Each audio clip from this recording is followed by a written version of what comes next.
Hi investors, welcome to SOIC. तो आज इस इंडस्ट्री एनालिसिस में हम लोग एक ऐसी इंडस्ट्री का डिस्कशन करेंगे which could be the biggest beneficiary of the shift from the unorganised to the organised sector. It is a beneficiary of the premiumization trend in India and increasing disposable incomes in India.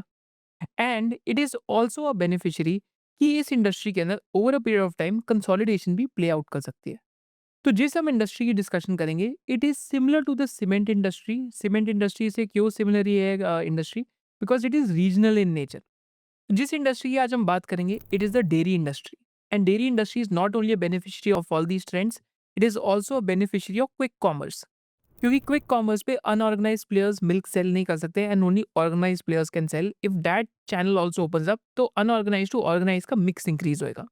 तो पहले तो हम discuss करते हैं कि ये एक regional industry क्यों है एंड क्यों ये इंडस्ट्री में किसी के लिए भी न्यू आके बिजनेस बिल्ड करना मुश्किल है. तो जब आप मिल्क इंडस्ट्री की बात करते हैं तो साइकिल कहाँ से स्टार्ट होती है? तो फार्मर्स होते हैं एंड फार्मर्स काउज को ब्रीड करते हैं एंड काउज जो फ्लश सीजन आता है उसमें आके मिल्क देती है. That is from the September season onwards. तो आई थिंक अक्टूबर टू मार्च के बीच में फ्लश सीजन रहता है. तो that is when cow naturally produce the highest amount of milk and वहाँ पे सबसे ज़्यादा मिल्क प्रोडक्शन होती है. देन मिल्क प्रोडक्शन के बाद what these farmers do is that they take out the milk and then they sell to different different milk agents और they sell to companies.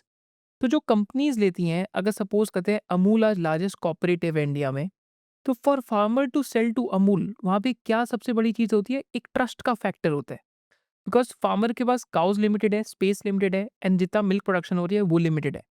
तो at the end he will try to sell to the company which has the maximum trust, जहाँ से farmer को एक assurity हो कि उनको पैसा भी मिलेगा. एंड मिल्क कलेक्शन एजेंट्स भी होते हैं. फिर ये जो कंपनीज होती हैं, चाहे वो कॉपरेटिव्स हो, चाहे अमूल का एग्जांपल हो, या प्राइवेट कंपनीज हो जैसे हैट्सन एग्रो है. तो कॉपरेटिव्स और प्राइवेट कंपनीज यहाँ पे रहती हैं. तो कॉपरेटिव्स में अमूल का एग्जांपल है, एक और कॉपरेटिव है bye the name of Nandini करके, तो भी एक कॉपरेटिव का एग्जांपल है. whereas प्राइवेट सेक्टर में Hatsun Agro is the largest player. Then there are companies like Heritage Foods, then there are companies like Dodla Dairy, then there are companies like Parag milk Foods etcetera etcetera. And then there are also regional players. जैसे अगर पंजाब का एक regional player का example लेंगे तो bye the name of Verka करके, अगर आपको पता है तो it's a very famous regional player, right? तो रीजनल प्लेयर्स भी इस इंडस्ट्री में एग्जिस्ट करते हैं और पैन इंडियन प्लेयर्स भी एग्जिस्ट करते हैं. पर ज़्यादातर ये इंडस्ट्री में रीजनल प्लेयर्स हैं. ऐसा क्यों है? बिकॉज एक विलेज से प्रोक्योरमेंट सेंटर बनाना और फिर एक्सपेंशन करना एक टाइम टेकिंग टास्क है. क्योंकि milk is a perishable item. अगर मिल्क आपने ले लिया फार्मर से, प्रोक्योर कर लिया, बट आप उसको मिल्क चिलर में स्टोर नहीं कर पाए, तो what will happen? Basically the milk will get spoiled in 1 और 2 डेज़. तो इस वजह से चिलिंग सेंटर्स भी पास लगाए जाते हैं. तो वैल्यू चेन में आप देखेंगे तो प्रोक्योरमेंट होती है, फिर मिल्क चिलिंग सेंटर होता है, फिर मिल्क चिलिंग सेंटर से डेयरी की प्रोसेसिंग होती है. डेयरी की प्रोसेसिंग के बाद डिफरेंट प्रोडक्ट्स बनते हैं. एक तो लिक्विड मिल्क बनता है हमारा, जो नॉर्मल मिल्क आप पाउच्ड मिल्क खरीदते हैं. देन हमारा एक प्रोडक्ट बनता है this is a value added products. इसके अंदर लस्सी का एग्जाम्पल होता है, बटर का एग्जाम्पल होता है, इसमें दूध पेड़ा का एग्जाम्पल होता है, इसमें घी का एग्जाम्पल होता है, राइट? सो इसमें दही का एग्जाम्पल होता है. तो these are the value added products. फिर एक और हायर वैल्यू एडेड प्रोडक्ट्स है जिसमें वे प्रोटीन का एग्जाम्पल है, ग्रीक योगर्ट का एग्जाम्पल है, राइट? उसके अलावा और हायर वैल्यू एडेड प्रोडक्ट में आइसक्रीम्स भी आती हैं. So that is the third category. तो मिल्क प्रोक्योरमेंट से लेके इन 3 चीज़ों तक हमारी प्रोडक्ट्स की मैन्युफैक्चरिंग होती है. एंड क्योंकि कंपनीज़ के लिए प्रोक्योरमेंट डिफरेंट विलेजेस से करना या डिफरेंट स्टेट्स में अपना नेम बनाना एक मुश्किल होता है, इस वजह से industry at the and regional in nature बन जाती है.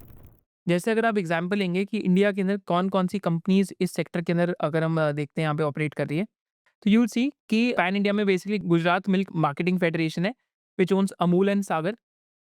Then there is Mother Dairy, which is mostly into Delhi, North India, East India, and West India. Then there is Nandini, which is into Karnataka and Maharashtra. Then there is Tamil Nadu Cooperative Milk Producers Federation, that is AVIN, जो तमिलनाडु की है. Then basically Rajasthan की भी ऐसे सारास करके brand है which is based out of Rajasthan. Then Punjab state cooperative milk producers की भी फेडरेशन है, वेरका उनका ब्रांड है जो पंजाब एंड चंडीगढ़ का है, राइट? देन ओडिशा का भी है, ओम फेड करके नाम है उनका, जो ओडिशा का ब्रांड है. तो ये तो हमारे रीजनल प्लेयर्स हैं. फिर हम प्राइवेट प्लेयर्स देखते हैं. तो प्राइवेट प्लेयर्स में there are company like Hatsun Agro, जो अरोक्या, अरुण और हैट्सुन के नाम से साउथ एंड वेस्ट इंडिया के अंदर एक प्लेयर है. देन पराग मिल्क फूड्स है जो गो और गोवर्धन के नाम से वेस्ट इंडिया के अंदर है. हेरिटेज फूड्स है जो हेरिटेज के नाम से साउथ एंड नॉर्थ इंडिया के अंदर मिल्क सेल करती है. डोडला डेयरी है जो साउथ इंडिया में है. वीआरएस फूड्स है जो पारस मिल्क के नाम से यूपी, दिल्ली, हरियाणा, पंजाब एंड मध्य प्रदेश और बिहार में मिल्क सेल करती है. क्रीमलाइन डेयरी है जो क्रीमलाइन और जर्सी के नाम से साउथ एंड वेस्ट इंडिया में मिल्क सेल करती है. फिर भोले बाबा है bye the name of Dholpur fresh and Krishna, जो नॉर्थ इंडिया के अंदर है. उमंग डेयरी का भी उमंग करके एक ब्रांड है जो नॉर्थ इंडिया में है, और ब्रिटानिया का ब्रिटानिया ब्रांड तो पैन इंडिया ही है. एंड स्टर्लिंग एग्रो इंडस्ट्रीज का भी एक ब्रांड है नोवा करके, जो नॉर्थ इंडिया के अंदर सेल करता है, right. And Gopal ji dairy का भी एक ब्रांड है आनंदा डे करके, जो यूपी और दिल्ली और हरियाणा के अंदर सेल करता है। तो आपको दिखेगा यहाँ पे कि काफ़ी सारे प्लेयर्स रीजनल इन नेचर हैं एंड कुछ कुछ ही players pan Indian in nature है। इसका सिंपल रीज़न है क्योंकि प्रोक्योरमेंट करना, फार्मर का मार्केट शेयर मतलब in terms of brand share लेना, कि farmer wants to sell milk to you, milk chilling centres लगाना, राइट, आसपास जहाँ पे आपने प्रोक्योरमेंट करी है, फिर वहाँ पे प्रोडक्ट्स प्रोसेस करना। It's a time taking task, and to build a milk company which has 2000-3000 crore revenue, it is a process which takes an numbers of years of compounding, right. And अगर आप India के अंदर milk procurement देखते हैं, तो India के अंदर milk procurement 5 to 6% के CAGR पे ग्रो कर रही है। Because different types of milks की जो मार्केट है, या तो ओवरऑल डेयरी मार्केट देखेंगे इंडिया में, तो 9% के CAGR के आसपास ग्रो कर रही है। अब हम ये देखते हैं कि different types of milk products कौन से हैं और उनमें क्या क्या डिफरेंट मार्जिन है, फिर हम चलेंगे इस इंडस्ट्री में क्या साइक्लिकलिटी है, then we'll discuss each and every player in depth, and उसके बाद बस हम फाइनली कंक्लूजन में चलेंगे। अब हम चलते हैं डिफरेंट डिफरेंट प्रोडक्ट्स की तरफ।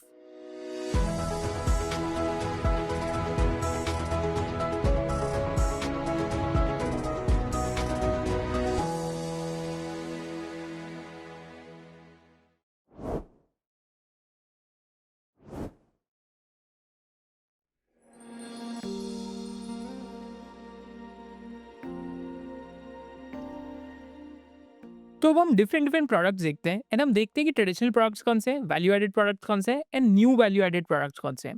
तो ट्रेडिशनल प्रोडक्ट में आपका सिंपल प्रोडक्ट है, that is a liquid milk. तो liquid milk is the traditional product, and liquid milk की जो प्राइसिंग है वो भी ऐसी आपको 33 रुपीज़ के आसपास आपको प्राइसिंग दिखेगी। फिर लिक्विड मिल्क से बहुत चीज़ें बनती है जिसको हम वैल्यू एडेड प्रोडक्ट कहते हैं। तो पहला simple value added product is butter. तो जब हम डिस्कशन करते हैं बेसिकली बटर का, तो बटर के अंदर EBITDA मार्जिन कंपनीज का 17 to 19% बनता है, एंड बटर की जो मार्केट है इंडिया के अंदर वो 10 to 12% के CAGR पे ग्रो कर रही है। वैसे जब हमने लिक्विड मिल्क की बात करी थी, तो लिक्विड मिल्क में 4 to 6% का EBITDA मार्जिन बनता है, एंड इसकी जो मार्केट है इंडिया में इस टाइम पे 6 to 7% के CAGR पे ग्रो कर रही है।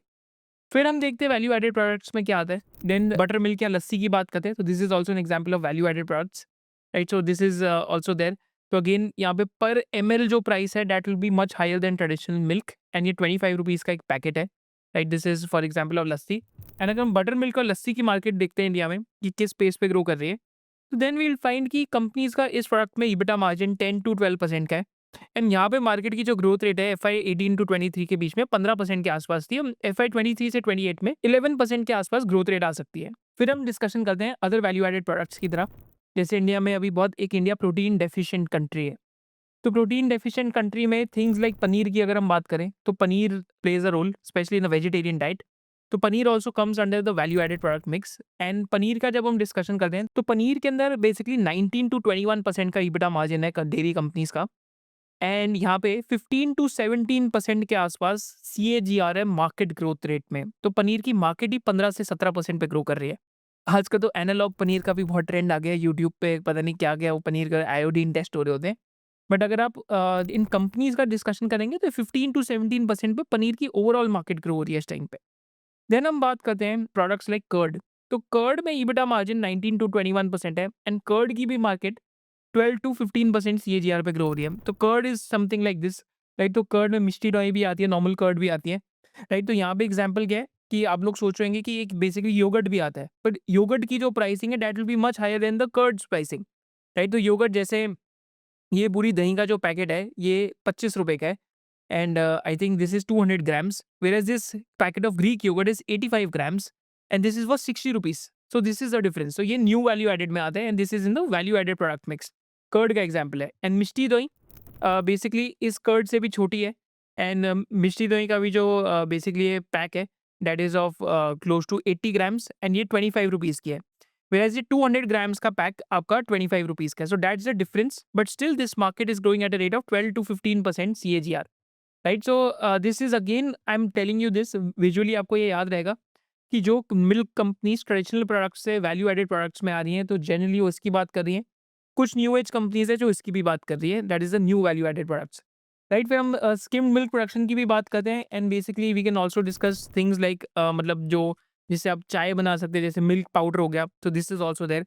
बट स्किम्ड मिल्क प्रोडक्शन भी एक चीज़ होती है जिससे मिल्क पाउडर बनता है, तो उसके अंदर क्या EBITDA मार्जिन है कंपनीज का, तो एसएमपी में 6 टू 8% EBITDA मार्जिन है, क्योंकि कभी-कभी क्या होता है कि जब कंपनीज़ के पास एक्सेस मिल्क की प्रोक्योरमेंट हो जाती है या फिर डिमांड इतनी नहीं होती, तो what companies do that they take the liquid milk and they convert the liquid milk into SMP, that is skimmed milk powder, right? एक और वैल्यू एडेड प्रोडक्ट का एग्जांपल है, दैट इज़ खोया। तो जब हम खोया की बात करते हैं तो दिस इज़ खोया। तो khoya is also there like something, I think may be it is sweet also, right? So khoya is something that is sweet, and khoya का जब हम डिस्कशन करते हैं, तो खोया के अंदर जो बेसिकली मार्जिन्स हैं, दैट इज़ ऑफ 14 टू 16%। खोया की मार्केट 7 टू 12% पर एनम के बीच में ग्रो कर रही है। ये तो हो गया हमारा जो भी था नॉर्मल लिक्विड मिल्क जिसमें मार्जिन्स लो हैं, फिर स्किम्ड मिल्क हो गया जिसमें 6 टू 8% EBITDA मार्जिन्स हैं। फिर हमने मिल्क पाउडर की बात करी जो हमारे वैल्यू एडेड प्रोडक्ट्स में नहीं डला हुआ था। फिर हमने लस्सी का डिस्कशन करा, दही का डिस्कशन करा, पनीर का डिस्कशन करा एंड खोया का डिस्कशन करा, right? And also there is another thing which is by the name of doodh peda करके भी एक चीज़ आती है, which is a value added product. तो ये हेरिटेज फूड्स की हम कॉन कॉल्स में सुन रहे थे। दूध पेड़ा अमूल का भी आता है, पर it's a sweet made out of milk, right? So it also has higher margins. And finally हमने डिस्कशन करा बटर का। तो वैल्यू एडेड प्रोडक्ट्स की जो मार्केट है, एनीवेयर बिटवीन 10 टू 12% सीएजीआर पे ग्रो कर रही है। पनीर की मार्केट 15% पे कर रही है, which might be the highest in the value added products, but anywhere between 10 to 12% CAGR पे वैल्यू एडेड प्रोडक्ट की मार्केट ग्रो कर रही है, whereas traditional milk 5 to 6% CAGR पे ग्रो कर रहा है। तो this is with the traditional market and value added market. अब हम चलते हैं towards the new age value added products. तो new age value added products में एक प्रीमियमाइजेशन का ट्रेंड है। फॉर एग्जाम्पल हम आइसक्रीम्स का लेते हैं। तो आइसक्रीम जैसे आपको अमूल की दिखेगी यहाँ पे, राइट? तो एक आइसक्रीम एक अमूल की आएगी जो एक base, basically this is an ice cream for masses, right? फिर मासेस के बाद एक आइसक्रीम आएगी जो थोड़ा-सा मास प्रीमियम में होएगी। फॉर एग्जांपल जैसे अगर आपने क्वालिटी वॉल्स की एक आइसक्रीम देखी हो मैग्नम के नाम की, तो वो थोड़ा मास प्रीमियम के अंदर आ जाती है। फिर एक प्रीमियम मार्केट आ जाती है। प्रीमियम मार्केट में there are ice creams like London Dairy. तो London Dairy is an example of a premium market, and also there are niche markets, right? तो आजकल फिटनेस का बहुत शौक चल रहा है लोगों को। तो there is an ice cream by the name of Getaway जिसमें 9 ग्राम्स प्रोटीन है पर tub, right? So again that is an example of a niche premium market. तो आइसक्रीम जो भी न्यू एज वैल्यू प्रोडक्ट है, इसमें भी different different types of markets बन रही हैं, and companies like Heritage Foods, Dodla Dairy, Amul, Hatsun Agro, all these companies are going from the traditional value added products also to products like ice cream, right? Then example है हमारे yogurts का। तो yogurts में there are like for example यहाँ पे हमारे पास yogurt mother dairy का है। तो just to give you an example, now this 200 gram packet of dahi is for 25 rupees, whereas this fruit yogurt by mother dairy is for 35 rupees, and it is 100 grams। तो इसका quantity is lesser than this, right? तो it is higher value added product, इसमें margin भी ज़्यादा रहेगा। Then there is an example of cheese, right? तो go cheese करके एक कंपनी है जिसका काफ़ी हाई मार्केट शेयर है। देन अमूल का भी मोज़रेला चीज़ आता है, राइट? सो गो चीज़ करके एक कंपनी है which is made by Parag milk Foods. So cheese के अंदर अगेन एजिंग का एक प्रोसेस इन्वॉल्व होता है। Cheese even though is a high value added product, but it has lower ROC because इसमें वर्किंग कैपिटल इन्वॉल्व्ड है। माने आपको चीज़ की एजिंग करनी पड़ती है, राइट? एंड इस पूरे प्रोसेस में मिल्क का एक और बाय प्रोडक्ट है जिसको हम कहते हैं वे प्रोटीन। राइट? तो whey protein is a by product of milk, right? तो पूरा हमारा जो पनीर, कर्ड इन सब की प्रोडक्शन में एक बाय प्रोडक्ट बन जाता है, तो उसे एक वे करके एक चीज़ होती है। तो वे से वे प्रोटीन बनता है, तो उसमें सेपरेशन और फ़िल्ट्रेशन का प्रोसेस होता है। तो काफ़ी लोगों को नहीं पता कि whey protein is a by product of milk, but actually it's a by product of milk production, curd production, paneer production, and इसमें प्रोटीन भी काफ़ी ज़्यादा रहता है। तो जब हम new age value added products की बात कर रहे हैं, तो इनमें जो ग्रोथ रेट्स हैं, दीज़ आर हाई। तो इनमें 20 टू 22% का केगर आइसक्रीम मार्केट में, चीज़ की मार्केट में 15 टू 17% की ग्रोथ है, योगर्ट की मार्केट में 17 टू 21% केगर की ग्रोथ है, और वे प्रोटीन मार्केट में अभी 10 टू 15% पर एनम की ग्रोथ है। बट इंडिया में वे प्रोटीन में एक इम्पोर्ट सब्सटीट्यूशन का एंगल है। तो प्राइवेट साइड पे एक होल्ड ट्रुथ करके कंपनी है जो काफ़ी अच्छा काम कर रही है इस टाइम पे, उनका वैल्यूएशन में भी रिफ्लेक्ट करता है। I think that's very highly valued. Listed space में एक ही कंपनी है जो इस टाइम पे वे प्रोटीन पे काम कर रही है। अमूल भी वैसे कोऑपरेटिव में हर चीज़ में प्रोटीन डाल रहे हैं। Protein fortified milk, protein fortified lassi, हर चीज़ ही में प्रोटीन आ गया, right? Because a lot of basically India के अंदर काफ़ी सारे वेजिटेरियंस रहते हैं। वेजिटेरियंस की डाइट में प्रोटीन का इंटेक इतना नहीं रहता। एंड अगर जीएलपी का लाइक ऑफटेक होता है इंडिया में, that is weight loss drugs, तो आपको हर चीज़ में प्रोटीन चाहिए होगा बिकॉज़ मसल लॉस बहुत होता है जीएलपी लेने से, राइट? तो यूएस में ऑलरेडी ट्रेंड एविडेंट है कि everything has protein and fibre in it. India के अंदर these companies could be a very long shot beneficiary of this trend अगर इंडिया में जीएलपी का ऑफटेक काफ़ी ऊपर जाता है, राइट? So this is the market that is new age value added products, traditional products, एक अच्छी डेयरी कंपनी कौन-सी होगी जो ट्रेडिशनल प्रोडक्ट से ज़्यादा वैल्यू एडेड प्रोडक्ट्स में जाएगी और new age value added products में जाएगी, क्योंकि इस सिनेरियो में उनका मार्जिन ऊपर जाते जाएगा।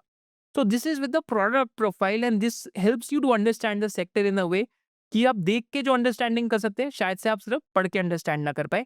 Do drop a hell yes if you enjoyed this section. Now let's go to the next one. Just like हमने मिल्क इंडस्ट्री का एनालिसिस करा, तो वैसे ही हम डिफरेंट डिफरेंट इंडस्ट्रीज के एनालिसिस करते रहते हैं। बट एज एन इन्वेस्टर आपके पास सबसे ज़्यादा चीज़ जो लिमिटेड है अपनी लाइफ में, दैट इज टाइम। तो as a part of SOIC membership जो हमने एक बहुत डिटेल्ड कोर्स बनाया है 8 आवर्स का एक एडेड बोनस में, that is on how to use AI for investing and research, which we have just recently included in the SOIC membership. तो अगर आपको कोई भी इंडस्ट्री स्क्रैच से रिसर्च करनी है, फर्स्ट प्रिंसिपल्स में जाना है, ढूंढना है कि डिफरेंट इंडस्ट्रीज में कैसे जाके प्लेयर्स ढूंढने हैं, या वैल्यू चेन एनालिसिस करना है जैसे हम कर रहे हैं, तो you can easily leverage AI to do that research. इसके साथ साथ AI यूज़ करने से पहले एक बहुत प्रिंसिपल आपको अप्लाई करना पड़ेगा कि जिन लोगों को सिर्फ वो स्ट्रेट अवे AI पे चले जाते हैं यूसेज पे without building a strong foundation, we I keep on saying that they are becoming dumb investors, क्योंकि वो अपनी क्रिटिकल थिंकिंग अवे कर रहे हैं और फाउंडेशन नहीं बिल्ड कर रहे। तो as a part of SOIC membership पहले हम आपका फाउंडेशन बिल्ड करते हैं, फिर हमारा AI इन्वेस्टिंग कोर्स भी है। तो फाउंडेशन में we teach you about asset allocation, mutual fund investing in level 1। Level 2 we teach you about fundamental analysis कि कैसे आप फंडामेंटल्स देख सकते हैं कंपनी के। लेवल 3 में we teach you how to find intrinsic valuation of stocks कि एक स्टॉक की इंट्रिंसिक वैल्यू कैसे ढूंढे। लेवल 4 में we teach you all about technical analysis कि when to buy and when to sell a stock, कि आप कैसे बाइंग सेलिंग फ्रेमवर्क बना सकते हैं। लेवल 5 में we teach you about screening and level 6 is my favourite level, जहाँ पे हम डिफरेंट सेक्टर्स का एनालिसिस आपके साथ करते हैं। जैसे अभी हमने एक ऑफलाइन वर्कशॉप करी थी मोटेड वैल्यू चेन्स, फिर एक कैपिटल गुड्स पे करी थी। Right, so keep doing these offline workshops for SOIC tribe members, and उसको हम ऑनलाइन भी स्ट्रीम करते हैं बाई चांस अगर आप दिल्ली नहीं आ सकते। तो लास्ट 2 मंथ्स में हमने मोर देन 4 वर्कशॉप्स करी हैं, एंड 24 अगस्त को भी हम एक ऑटो एंसिलरीज पे वर्कशॉप कर रहे हैं for the SOIC tribe members at Indian habitat centre. For those who want to also register being a non-SOIC tribe member, the link is there for you in the description as well. And because this is a day and age of AI, because I truly believe कि सारे investors को AI को सीखना चाहिए, तो you can use a limited time coupon code SOIC AI10 to register for the SOIC membership. The link to register for the SOIC membership is there in the description below. With this, let's go back to the video. तो milk industry एक cyclical industry है, और इसका क्या reason है मैं आपको ये समझाता हूँ। हम फर्स्ट प्रिंसिपल से रीजनिंग करेंगे। तो मिल्क इंडस्ट्री में एक फ्लश सीजन आता है। तो फ्लश सीजन क्या होता है? जैसे ही आपने क्रॉप इंडस्ट्री में देखा होगा कि खारिफ और राबी सीजन आता है, सिमिलरली मिल्क इंडस्ट्री में फ्लश सीजन आता है।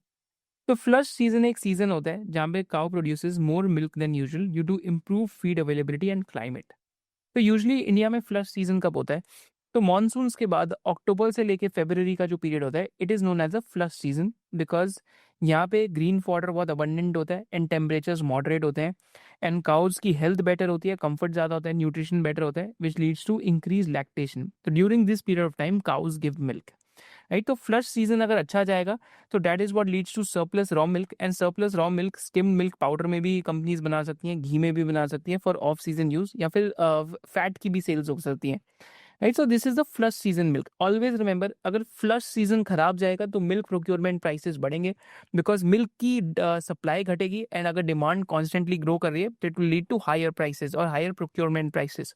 रिमेंबर दिस, फ्लश सीजन अच्छा है तो अगर सप्लाई ज़्यादा है डिमांड से तो प्राइसेस इंटैक्ट या कंट्रोल में रहेंगे, इक्विवेलेंट में भी इंटैक्ट या कंट्रोल में रहेंगे। बट अगर मॉनसून के बाद अगर फ्लश सीजन खराब हो जाता है for an number of reasons, right, तो उस सिनेरियो में जो अक्टूबर से फरवरी का पीरियड है, तो उस सिनेरियो में क्या आएगा कि मिल्क के जो प्राइसेस है that could end up increasing, which could hurt the margins of the branded players at the end of the day. तो आपको फ्लश सीजन का याद रखना है, हर साल अक्टूबर से फरवरी के बीच में आता है, एंड जनरली जब अच्छी मानसून होती है तो फ्लश सीजन भी बहुत अच्छा जाता है, जैसे आज इस बारी मानसून काफ़ी अच्छी आई हैं। तो what are the other factors which make a milk a cyclical industry? तो पहला तो है मानसून डिपेंडेंस।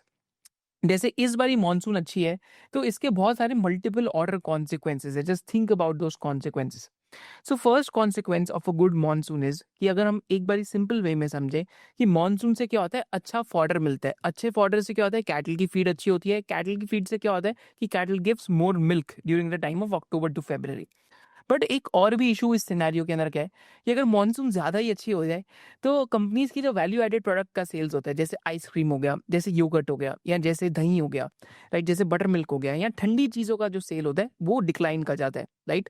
तो इस सिनेरियो में मार्जिन पे हिट आती है, जैसे अभी मिल्क कंपनीज के साथ चल रहा है। तो milk companies also end up becoming summer place, क्योंकि वैल्यू एडेड प्रोडक्ट का sale usually during the summer season is the highest. Because highest क्यों होता है? जस्ट लाइक कोल्ड ड्रिंक का सेल हाईएस्ट है, एसी का सेल हाईएस्ट होता है, सिमिलरली मिल्क ऑल्सो जो वैल्यू एडेड प्रोडक्ट में if it is consumed cold then it leads to the summer seasonality effect. तो वो भी एक मॉनसून डिपेंडेंस की वजह से इस इंडस्ट्री में साइक्लिकलिटी है। सेकेंड साइक्लिकलिटी है कैटल हेल्थ एंड डिजीज। तो कैटल के अंदर एक डिजीज काफी कभी लग जाती है, that is foot and mouth disease या लंपी स्किन डिजीज। तो if there is some disease in cattle तो it can lead to sharply reduce supply of milk in that particular region. क्योंकि मिल्क एक लोकल इंडस्ट्री है, समझिए इस चीज को। मैंने आज इंडिया के 29 स्टेट्स की सबकी सेपरेट एक लोकल इंडस्ट्री है मिल्क। तो डिफरेंट स्टेट्स में कभी ना कभी प्रॉब्लम्स हो सकती हैं।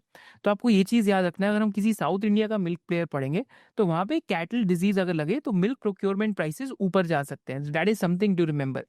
फिर सप्लाई डिमांड मिसमैच हो सकते हैं, जैसे पैंडेमिक के टाइम पे हुआ था, एक्सेस सप्लाई हो गई थी बट डिमांड नहीं थी, बिकॉज ईटिंग आउट कल्चर बंद हो चुका था, हर चीज़ लॉकडाउन थी, यही नहीं पता था कि जान बचेगी नहीं बचेगी, राइट। तो सप्लाई डिमांड मिसमैच था उस टाइम पे। प्रोक्योरमेंट प्राइसेस वॉलेटाइल हो सकते हैं।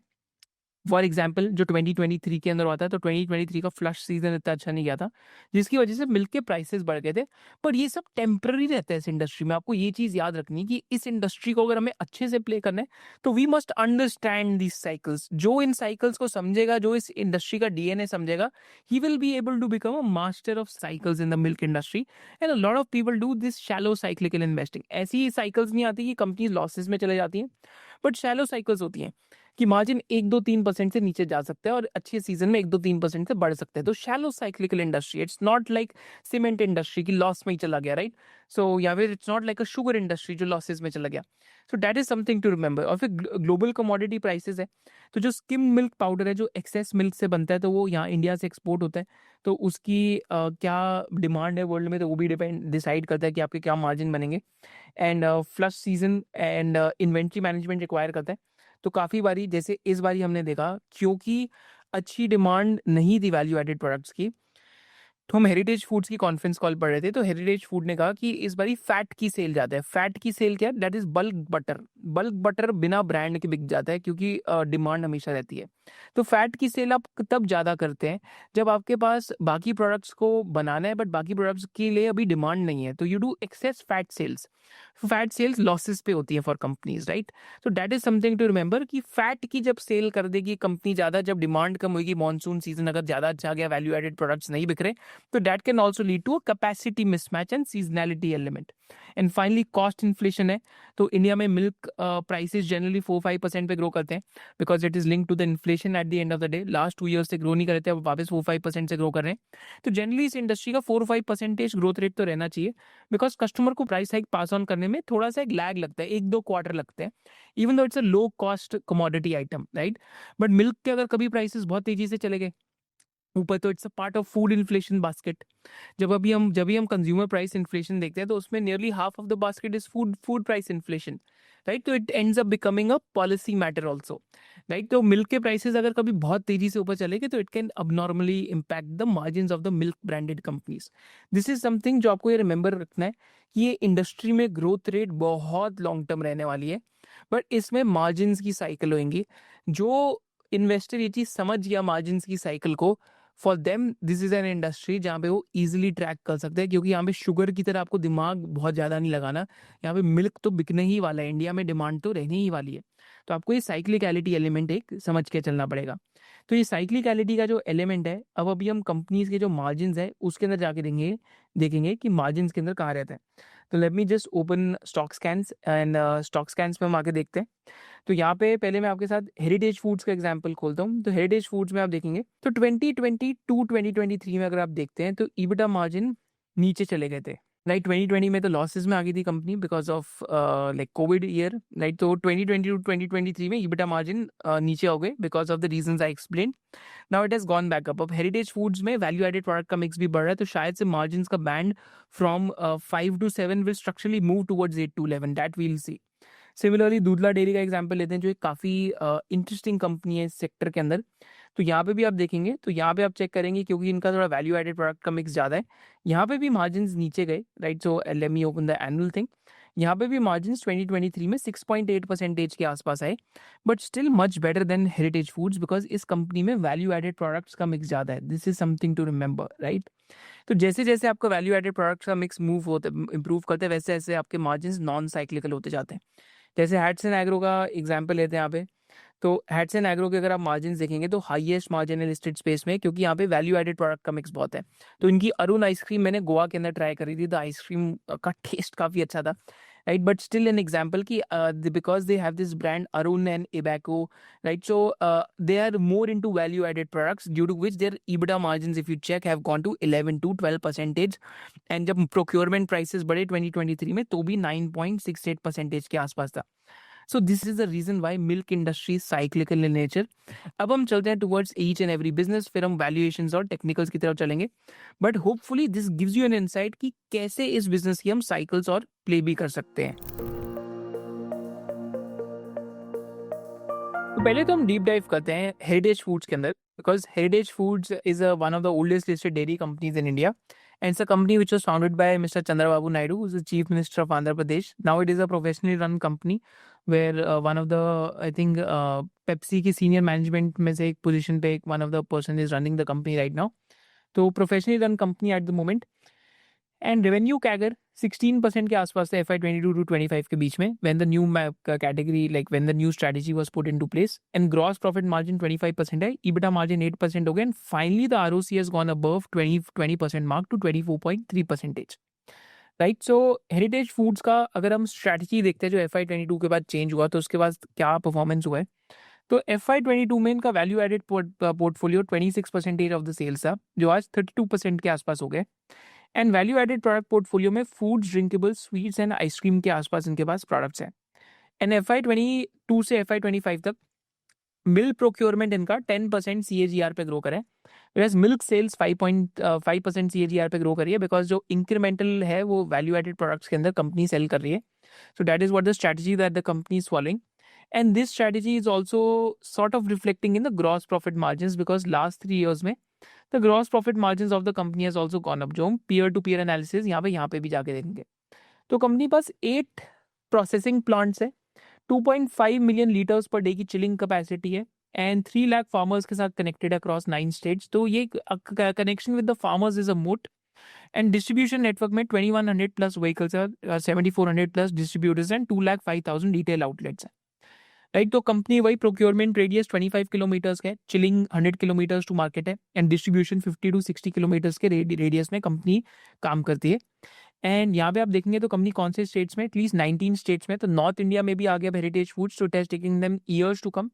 महाराष्ट्र में, तमिलनाडु में, आंध्र प्रदेश में, तेलंगाना में, कर्नाटका में, then in Haryana also the company is there, right? So these are some of the areas where milk procurement that the company is doing, and ये कंपनी का जोग्राफिकल फुटप्रिंट है। Predominantly company south Indian based company है, तो आंध्र प्रदेश से निकल के कर्नाटका में, right? So these areas that the company has been going into, and eventually cluster based expansion है, क्योंकि ये रीजनल इंडस्ट्री है कि आप नीचे से एक्सपैंड करना स्टार्ट करें डिफरेंट स्टेट्स में, धीरे धीरे जाते गए आप, right? So again it takes an number of years to do compounding, but this is the most interesting slide, right? तो यहाँ पे मोस्ट इंटरेस्टिंग स्लाइड में इसको क्यों कहता हूँ, बिकॉज यहाँ पे FY20 में इनका लाइक वैल्यू एडेड प्रोडक्ट 27% था, जो आज 32% हो गया। ग्रॉस प्रॉफिट मार्जिन FY20 में 18% थे, जो आज 25% के आसपास हो गए, राइट? तो ग्रॉस प्रॉफिट मार्जिन का 1:1 कोरिलेशन है with value added products, right? तो जितना वैल्यू एडेड प्रोडक्ट की सेल बढ़ेगी उतना ग्रॉस प्रॉफिट मार्जिन इंक्रीज होएगा। और FY28 तक वैसे तो इनकी गाइडेंस है कुछ, FY27 की 6,000 करोड़ सेल की गाइडेंस थी with value added product mix increasing, but I don't know if that happens और नॉट। But some of the markets they are present in are growing at this pace, जो हमने अभी बात करी थी वैल्यू चेन में। आइसक्रीम 18 to 20% पे ग्रो कर रही है, कर्ड 21 to 23 पे, पनीर 23 to 25 पे, और घी 9 to 12% पे ग्रो कर रहा है। एंड कंपनी ने बहुत strategically well laid out plan करा है कि now the company wants to keep doing value added products. तो महाराष्ट्र में भी अभी इन्होंने एक प्लांट एक्वायर करा है, जहाँ पे एक इन्होंने टाई अप करा था कंपनी के साथ योगर्ट बनाने का, तो अब कंपनी डायरेक्टली उस मार्केट में वेंचर्स कर रही है ड्रिंकेबल्स एंड योगर्ट्स के अंदर। तो महाराष्ट्र में भी the company is doing that. Then these are other like customized product that the company is making, right? So these are like ghee millet laddoo के अंदर भी जा रही है कंपनी, घी बेसन लड्डू में भी जा रही है. Then apart from that, the company is going into basically drinkables and like so also basically जो घी है different type के उसके अंदर भी कंपनी enter कर रही है. But this clearly reflects in the EBITDA margins of the company. वो last 3 years also you'll see the EBITDA margins have gone to almost 8% over the company. तो रिसेंटली इनकी कॉन्फ्रेंस कॉल में तो question पूछा गया था कि like they have become one of the most diversified company and recently इन्होंने glucose शक्ति करके एक प्रोडक्ट लॉन्च करा है, राइट? सो which is a way protein based drink, तो इन्होंने लॉन्च करी है. And they also announced 220 crore capex on ice cream facility and they're also reasonably well invested in ice cream as well.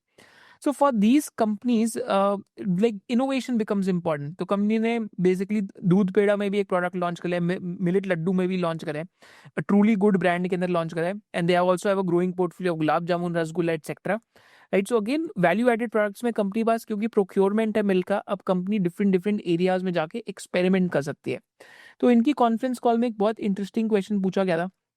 वैसे तो इस बार जो इनके रिजल्ट्स थे कॉन्फ्रेंस कॉल के क्वेश्चन से पहले, results were impacted because number of rainy days ज़्यादा थे, बिकॉज टेम्परेचर कम था, तो वैल्यू एडेड प्रोडक्ट की कंजम्पशन कम होती है, आइसक्रीम की कंजम्पशन कम होती है, लस्सी की कंजम्पशन कम होती है. एंड इनके रिजल्ट्स में एक इंटरेस्टिंग क्वेश्चन था फ्रॉम मिस्टर प्रतीक कोठारी, तो ये पूरा आपको पढ़ना चाहिए कि FY30 तक के फाउंडेशन डे पे इन्होंने बात करी है कि they want to become the most admired dairy company and number 1 metric इनके लिए रेवेन्यू ग्रोथ है. तो इस क्वार्टर के सॉफ्ट नंबर्स में भी रेवेन्यू ग्रोथ काफी फास्ट आई थी हेरिटेज फूड्स में, right? And revenue growth company increase करना चाहती है और वैल्यू एडेड प्रोडक्ट्स पे कंपनी काफी फोकस कर रही है, तो कंपनी की सारी एनर्जीज वहां पे जा रही है, सारा capex behind value added products है, तो कंपनी का incremental capex behind value added products जा रहे हैं. तो ये चीज आपको याद रखनी है कि कैपिटल एलोकेशन चेंज हो रही है एंड बहुत फोकस स्ट्रेटेजी हो रही है.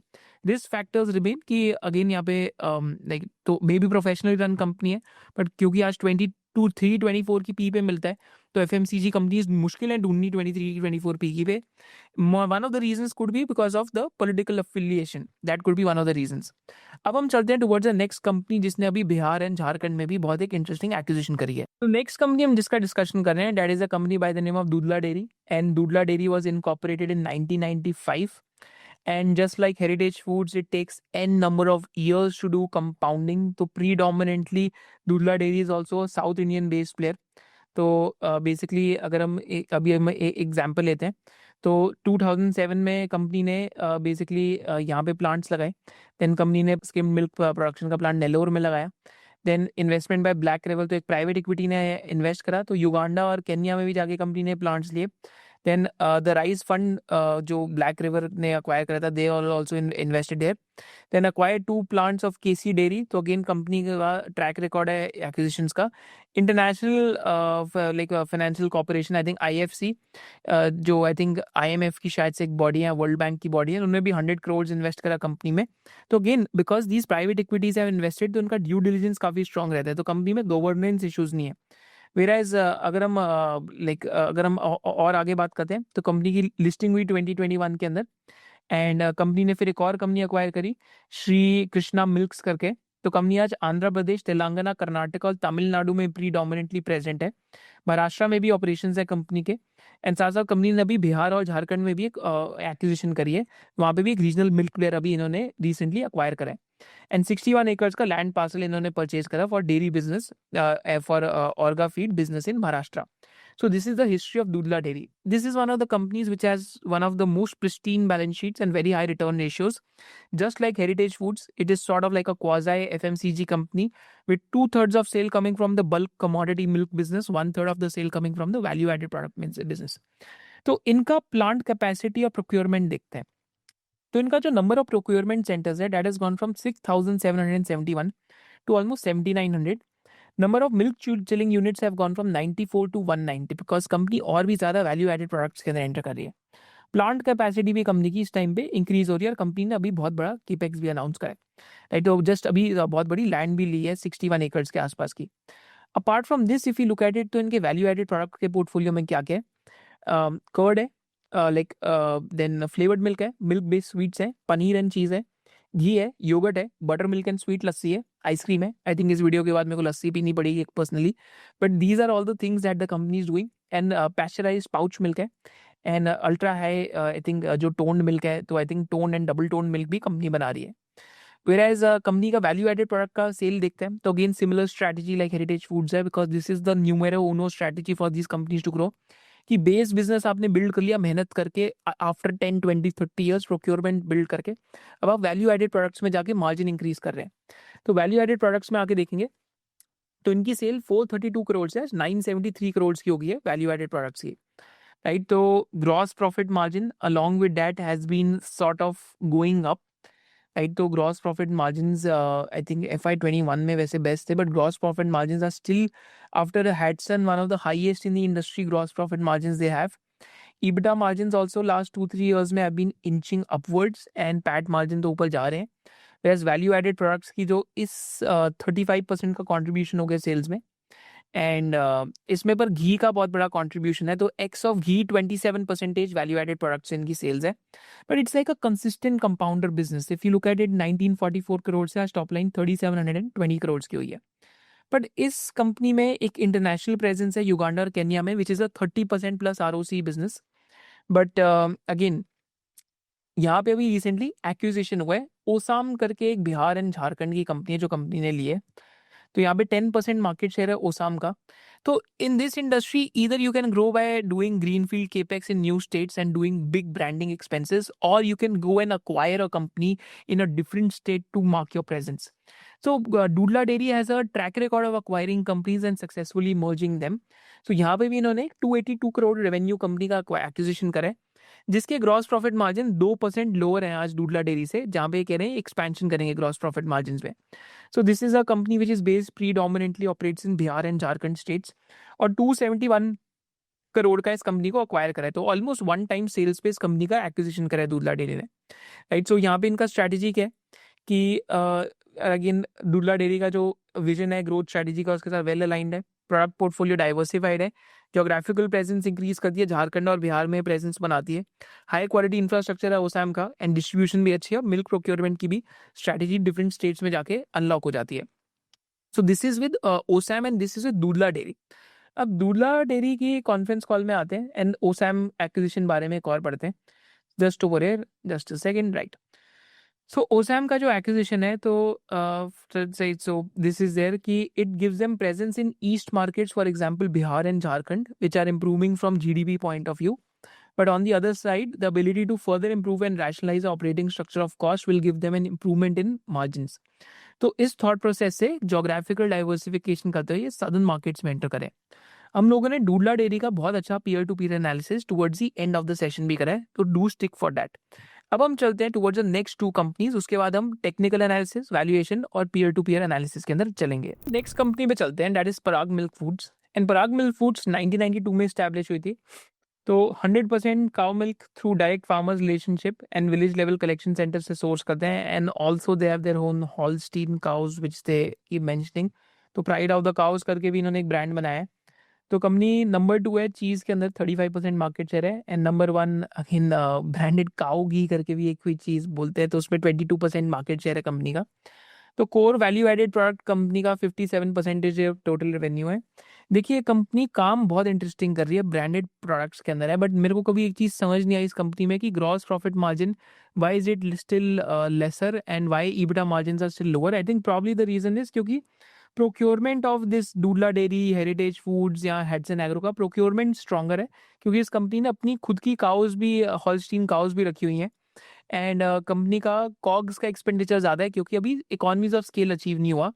एंड साथ साथ चीज़ का जो इनका बिजनेस है जिसमें मार्केट लीडर है कंपनी, तो वहाँ पे वर्किंग कैपिटल डेज ज़्यादा है क्योंकि इस चीज़ को आपको एज करना पड़ता है, तो आपका इन्वेंट्री में थोड़ा सा टाइम लग जाता है। तो 2022-2023 में अगर आप देखेंगे तो पराग मिल्क फूड्स में 2 बड़े राइट ऑफ आए थे, आई थिंक 400 to 500 करोड़ के थे। क्योंकि इनकी अदर इनकम में क्या होता है कि जो हॉलस्टीन काउज होती हैं, तो उनको अगर जब ये सेल करते हैं तो उसमें कोई प्रॉफिट ये बुक करते हैं, अगर काउ का वेट इतना केजी गेन हो गया, तो अगेन डिफरेंट अकाउंटिंग थोड़ी फॉलो होती है, थोड़ी सी कॉम्प्लिकेटेड है। सेकेंडली चीज़, क्योंकि कोविड के बाद चीज़ की एजिंग में प्रॉब्लम हो गई थी, तो अगेन इन्वेंट्री खराब हो गई थी, तो that also led to issues.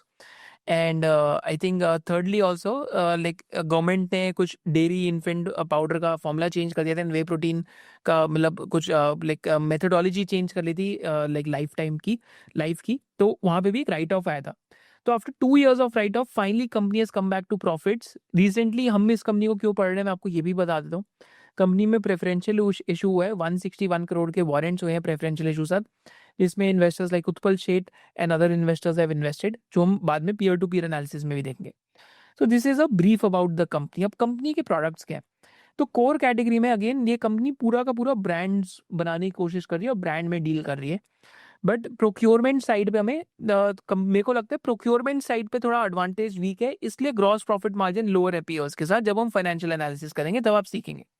तो आज कंपनी का जो इंटरेस्टिंग बिजनेस है वो है न्यू एज बिजनेस, जिसमें वे प्रोटीन अवतार नाम का वे प्रोटीन है, जिसमें क्रेटीन है अवतार नाम का, प्रोटीन बार है अवतार नाम की, और प्राइड ऑफ द काउस करके प्रीमियम हॉलस्टीन काउस का इनका एक सर्विस है। तो 9% न्यू एज बिजनेस है। 57% कोर बिजनेस कैटेगरीज हैं, जिसमें काउ घी है, पनीर है एंड गो चीज है। गो चीज में सेकंड नंबर है कैटेगरी में। Then ingredients and skimmed milk production business है एंड अदर्स है। अदर्स में यही लस्सी वस्सी ये सारी चीजें और लिक्विड मिल्क है। तो कंपनी का आज भी बिजनेस आई थिंक 30% B2B से आता है, which is the highest in the sector, जिसकी वजह से कैश फ्लोज थोड़े से कम दिखते हैं। हम आगे जाके कैश फ्लोज भी देखेंगे। तो बाकी 70% B2C से आता है। तो we have to see how the mix evolves, because company का ये जो न्यू एज बिजनेस है that has grown by 57% during Q1 FY26। And new age business में gross profit margins are twice that of the like traditional business that they're doing or the core category business that they're doing as per their conference calls. तो new age business किस fast pace पे grow करता है वो हमें देखना है, क्योंकि company 3% of revenue almost ads में स्पेंड कर रही है। एंड इनका जो अवतार प्रोटीन है उसका इंटरनेट पे आई थिंक डिफरेंट डिफरेंट ये जो बेसिकली इंडिपेंडेंट रिव्यूज हुए हैं वे प्रोटीन के, लैब टेस्टिंग हुई है, तो उसमें लैब टेस्टिंग में रिजल्ट्स अच्छे आए हैं। तो इस वजह से आई थिंक यहाँ पे सेल्स ग्रोथ भी फास्ट आ रही है। तो 75 करोड़ के आसपास का ये इनका बिजनेस पहुंच गया, that is a new age business. तो this business if it grows faster तो यहाँ पे margin could be much higher, but we don't know कि एग्जैक्टली क्रेटीन की कितनी सेल है, वे प्रोटीन की कितनी सेल है, प्राइड ऑफ काउस की कितनी सेल है। तो I think disclosures could be better over here, so that investors get a better idea कि न्यू एज बिजनेस में क्या चल रहा है। बिकॉज इंडिया के अंदर प्रोटीन कंजम्पशन आज भी लो है। तो per day protein consumption 65 grams है एक पर्सन की इंडिया में। तो इंडिया में अभी भी it could be a long way to go. And milk production भी इंडिया के अंदर मिल्क कंजम्पशन भी लो है इस टाइम पे, तो that is there. But how is whey protein made, तो whey protein is like curd और वे बेसिकली जो लाइक जो कर्ड्स और वे होती है, राइट। सो उसका सेपरेशन होता है, राइट। एंड अगेन स्ट्रेनिंग होती है, प्रोसेसिंग होती है वे की, एंड कमर्शियल वे प्रोडक्शन होती है, राइट। सो एक यहाँ पे अगेन जब आप मिल्क को वार्म करते हैं उसके बाद जो रेसिड्यू बच जाता है तो उसमें से कर्ड और वे निकालते हैं आप, right. So that is how whey protein is made, right. So this is how the process is कि मिल्क सिलेक्शन होती है, फिर कोएजुलेशन होती है, देन उसमें से कर्ड निकाली जाती है और स्ट्रेनिंग के बाद वे प्रोटीन का पानी निकाला जाता है, जिसको फर्दर स्ट्रेन करके प्रोसेस करके वे प्रोटीन बनाया जाता है। तो this is how whey protein is made. तो इनका 100% वेजिटेरियन वे प्रोटीन है, राइट। तो that is what their USP and selling motto is, and it's a locally grown brand after Whole Truth. तो होल ट्रुथ के साथ ये भी एक लोकली ग्रोन ब्रांड है। कंपनी के आज 4500 डिस्ट्रीब्यूटर्स है, 4.6 लाख रिटेल टच पॉइंट्स है, एंड आज 65 to 70% of the business B2C, अभी 70% हो गया as of latest quarter. I think 35% of the business B2B है, जहाँ पे डिफरेंट होटल्स, रेस्टोरेंट्स और इंस्टीट्यूशन लार्ज फॉर्मेट कॉर्पोरेट्स को सेल करते हैं। तो वहाँ पे थोड़ा वर्किंग कैपिटल ज़्यादा रहता है, राइट। तो अपार्ट फ्रॉम दिस कंपनी का इस टाइम पे अगर आप यहाँ चेक करते हैं तो कंपनी के विलेज लेवल पे कलेक्शन सेंटर पॉइंट्स 2400 है, and bulk milk chillers, coolers and chillers 300 plus के आसपास है। एंड मेनली कंपनी कौन से स्टेट्स में, महाराष्ट्र, राइट। सो महाराष्ट्र से, एंड कर्नाटका, तमिलनाडु, आंध्र प्रदेश एंड तेलंगाना से। तो दीज आर द एरियाज जहाँ पे I think predominantly area like milk procurement is from Maharashtra. तो एक रिस्क और भी है जिस वजह से शायद से ग्रॉस प्रॉफिट मार्जिन लोअर है, महाराष्ट्र में कोऑपरेटिव्स बहुत स्ट्रांग है। तो इस वजह से जो भी कंपनी महाराष्ट्र से प्रोक्योरमेंट ऑफ मिल्क कर रही है उनकी ग्रॉस प्रॉफिट मार्जिन भी लोअर है, that is also one of the reasons. बाकी एरिया से भी मिल्क प्रोक्योर करते हैं, बाकी सेल तो ये इस टाइम पे पैन इंडिया ही करते हैं, इनके ब्रांड्स आपको मिल भी जाएंगे डिफरेंट शॉप्स में। तो this is where things become interesting. तो कंपनी का केपेक्स प्लान क्या है और कंपनी कैसे ग्रोथ टारगेट कर रही है। राइट। सो अगेन अंकित जैन जो इस कंपनी के CSO हैं, चीफ स्ट्रैटेजी ऑफिसर, उन्होंने भी पैसा डाला है वारंट्स में 3.8 करोड़ के आसपास। तो कंपनी के पास एक भाग्य लक्ष्मी फार्म करके है जहाँ पे majority of the capex complete हुआ है। तो यहीं पे हॉलस्टीन काउज है इनके पास, जो वैल्यू एडेड प्रोडक्ट में कंपनी ट्राई करिए जाने की। और तो कंपनी का भी रूटीन केपेक्स एक्सपेंडिचर है, आई थिंक 40-50 करोड़ का कंपनी केपेक्स एक्सपेंडिचर की बात कर रही है, राइट। तो not like a full blown capex, but यहाँ पे कंपनी ने कुछ 10,000 करोड़ सेल की गाइडेंस दी है नेक्स्ट 4 ईयर्स में। आज 3,400 करोड़ की सेल है कंपनी की। I don't know how they achieve that 10,000 crore number, because industry slow grow करती है। But if they are able to crack the value added products, तो यहाँ पे स्टोरी बहुत क्लियर होगी कि न्यू एज प्रोडक्ट्स और वैल्यू एडेड प्रोडक्ट्स में कंपनी का मार्केट शेयर बढ़ रहा है और वहाँ पे सेल्स ग्रोथ फास्टर आ रही है।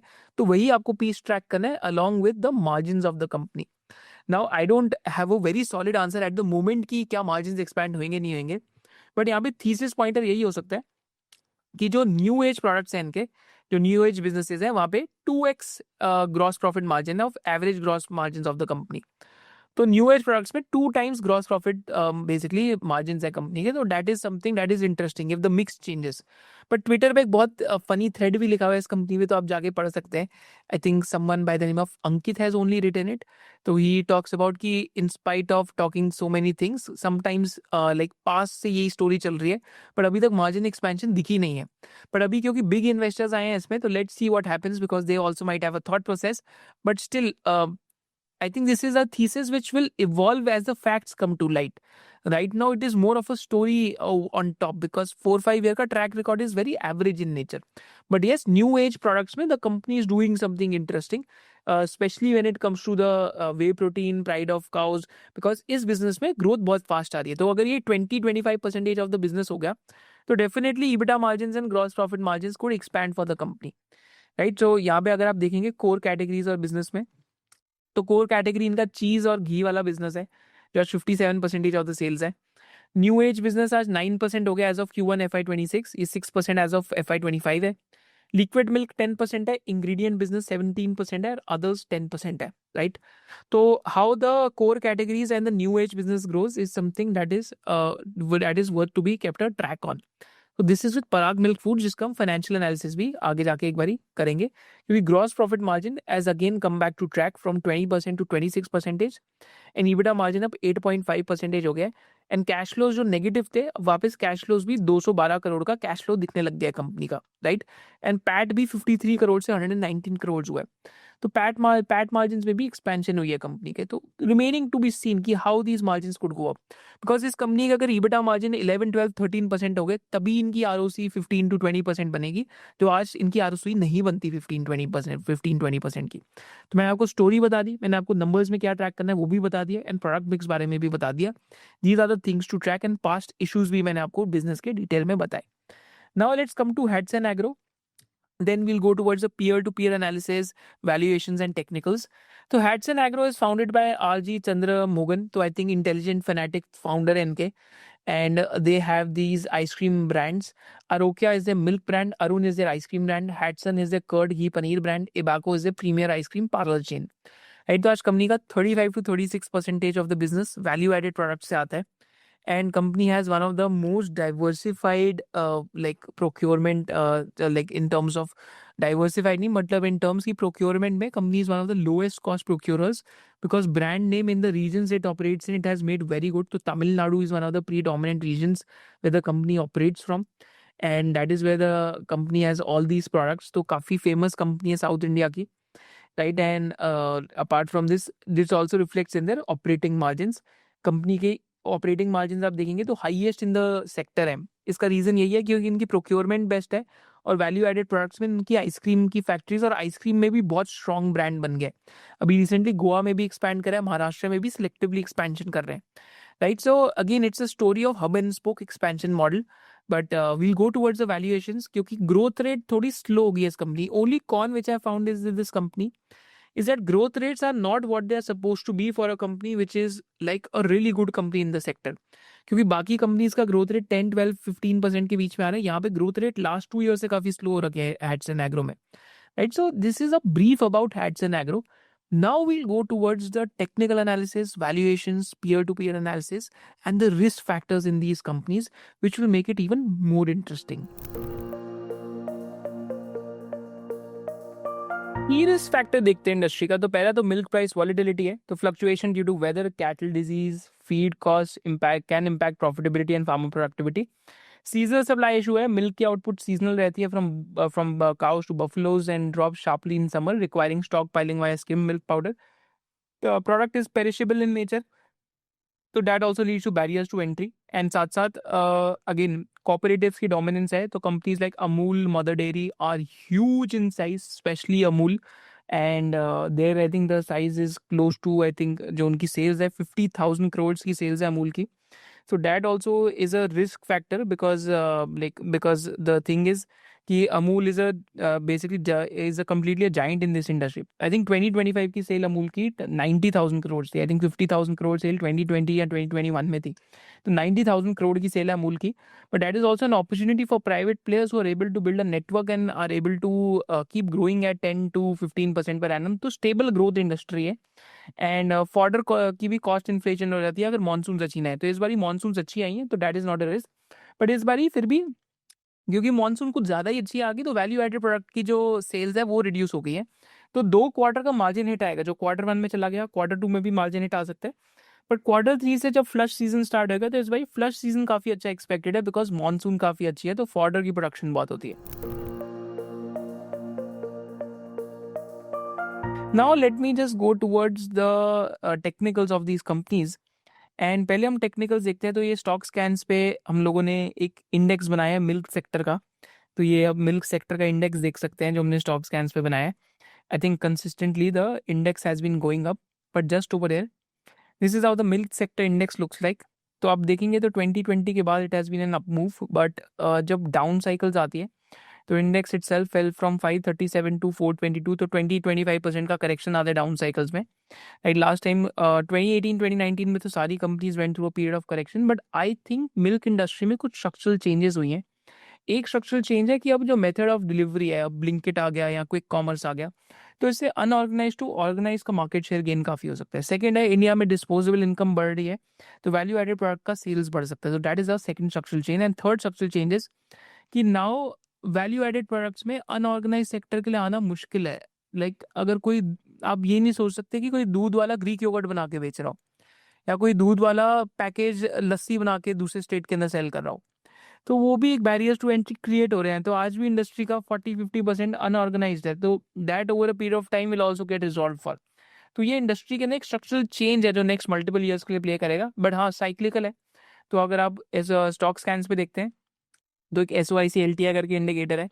अभी तो पॉजिटिव अप ट्रेंड पे है, पर लास्ट 1-2 क्वार्टर्स के अगर आप रिजल्ट्स देखते हैं तो हेरिटेज फूड्स के रिजल्ट्स देखते हैं तो यहाँ पे आप देखेंगे कि रेवेन्यू ग्रोथ अच्छी आई है 10%। बट फिर भी मार्जिन आपको देखेंगे कम आए, 6.5% का मार्जिन आया which used to be at 9% because this year value added product की सेल्स कम है और फैट की सेल्स ज़्यादा थी हेरिटेज फूड्स में, जैसे हमने पहले भी डिस्कस करा। सिमिलरली दूधला डेयरी में भी आप यही देखेंगे कि इस क्वार्टर के जो मार्जिन हैं वो 8.2% आए हैं जो लास्ट ईयर 11.53 थे।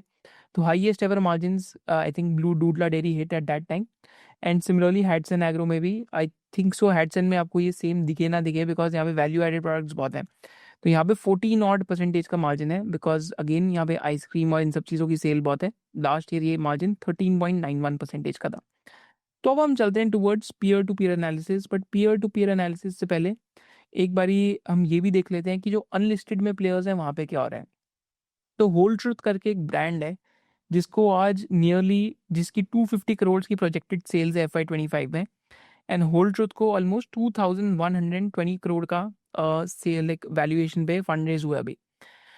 राइट, तो होल ट्रुथ सिर्फ वे प्रोटीन में नहीं है, they are also into other things like your protein bars, peanut butter, dark chocolate, energy bars and muesli. Right, so not just whey protein but whey protein a growth category for them, जैसे हमने पराग Milk Food में देखा था। Similarly एक और company है होको के नाम की। तो होको आइसक्रीम जो आती है अगेन जो हैवमोर के एक्स फाउंडर्स हैं उनकी कंपनी है। तो यहाँ पे भी 1440 करोड़ का मार्केट कैप अभी अस्क्राइब हो रहा है एंड होको की ऑलमोस्ट 400 करोड़ की सेल्स है। Apart from this ice cream industry में एक वाडीलाल इंडस्ट्रीज है जिसमें डिस्प्यूट था, अभी कॉर्पोरेट रिस्ट्रक्चरिंग हो रही है तो that is also getting resolve. But still because of a poor season they also suffered in margin. Then एक क्वालिटी वॉल्स जो लाइक जो हिंदुस्तान यूनिलीवर की एक डीमर्ज एंटिटी है क्वालिटी आइसक्रीम्स, वो भी अलग से लिस्ट होने वाली है। तो मिल्क इंडस्ट्री में ये सब चीज़ें चल रही है when it comes to more number of players entering. अभी हम एक बारी पीयर टू पीयर एनालिसिस भी कर लेते हैं। तो पराग मिल्क फूड में अगर आप देखते हैं, तो पराग मिल्क फूड में जैसे हमने रिस्क फैक्टर में डिस्कस करा था कि मार्जिन्स कैश फ्लोज थोड़े से कंस्ट्रेन रहते हैं बिकॉज वर्किंग कैपिटल डेज ज़्यादा है। Reason being working capital days क्यों है ज़्यादा पराग मिल्क फूड्स के? The simple reason is because they are more into things like cheese and whey protein, जहाँ पे वर्किंग कैपिटल इंटेंसिटी ज़्यादा है। पर ऑपरेटिंग मार्जिन अगर आप देखेंगे पराग मिल्क फूड्स के, तो आपको दिखेगा 467 के आसपास है, राइट। एंड वेराज अगर आप पराग मिल्क फूड के अंदर आप आके बेसिकली यहाँ पे चेक करते हैं, ग्रॉस प्रॉफिट मार्जिन देखेंगे तो 25 के आसपास है। तो highest they reach 30-31 in 2018-2019। Whereas Dodla Dairy में आके हम देखते हैं gross profit margin and everything just over here.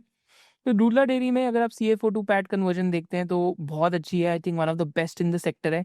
CFO to EBITDA conversion भी one of the best in the sector है because procurement director sales mix बहुत फेवरेबल है। Whereas अगर आप ग्रॉस प्रॉफिट मार्जिन देखते हैं तो दूधला डेयरी के अभी 26-27% के ग्रॉस प्रॉफिट मार्जिन है, विच रिफ्लेक्ट्स की procurement strategy makes them lower cost in nature and value added product strategy gives them higher margins.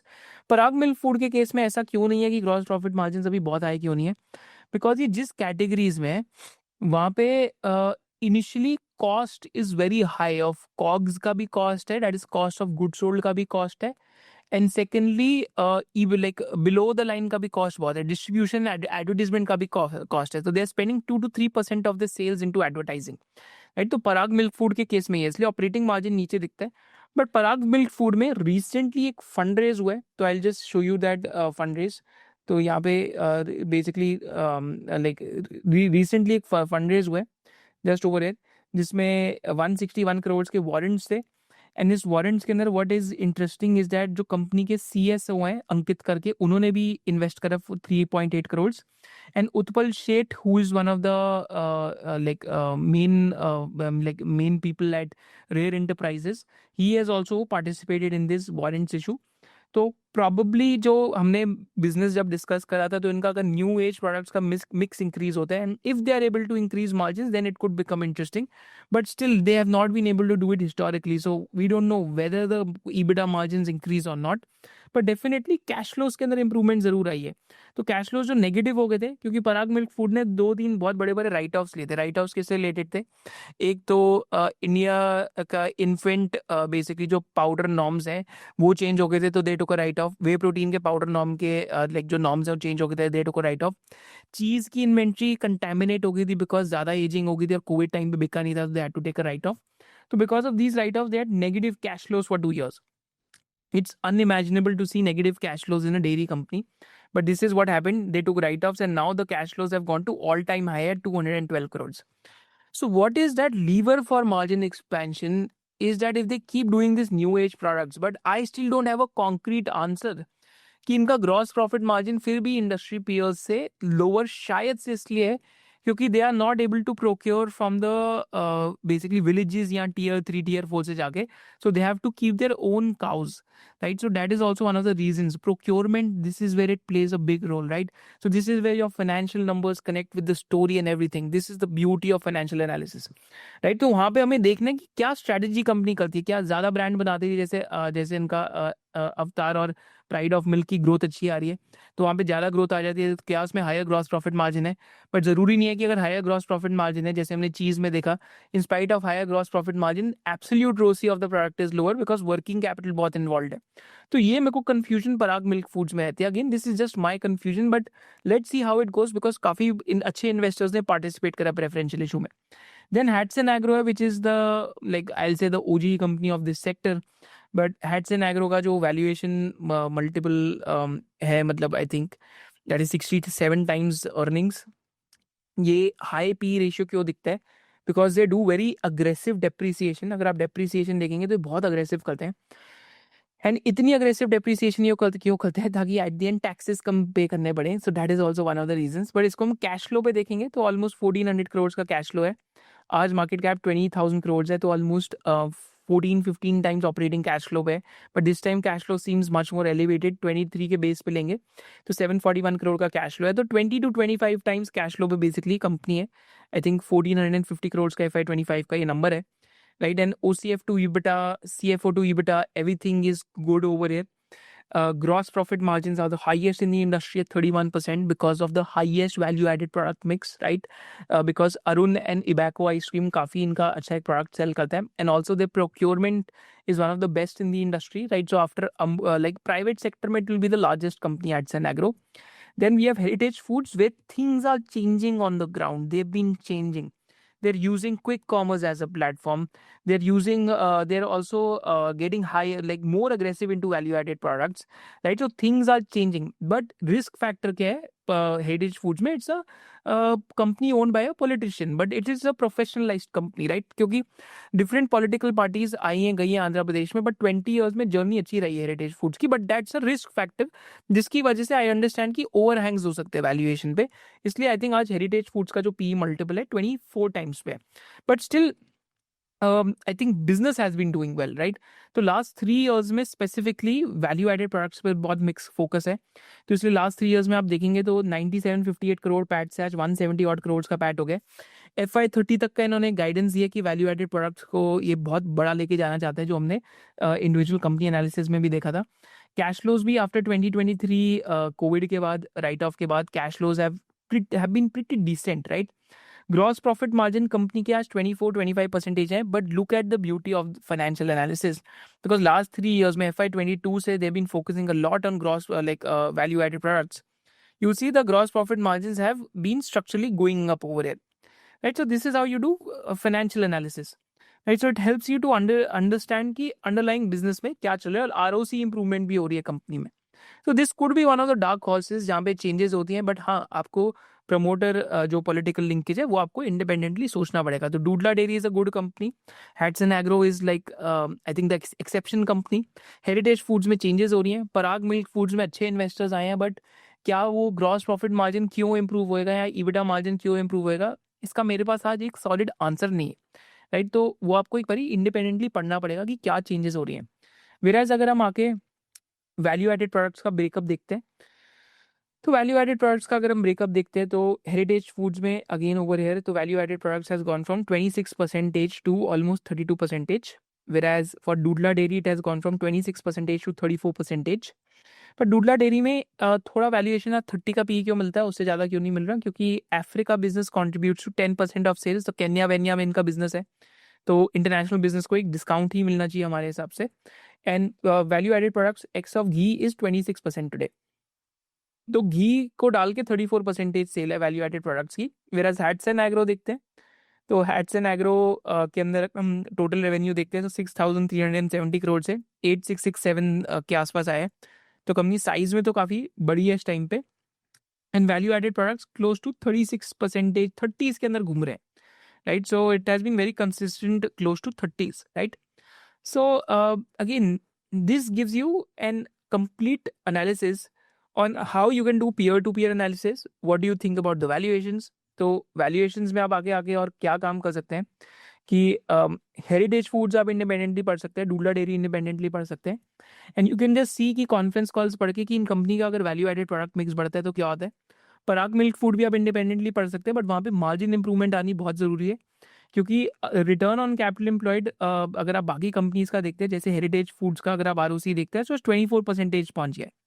वेराज अगर आप डूडला डेयरी का ROC देखते हैं तो इट इज़ 25%.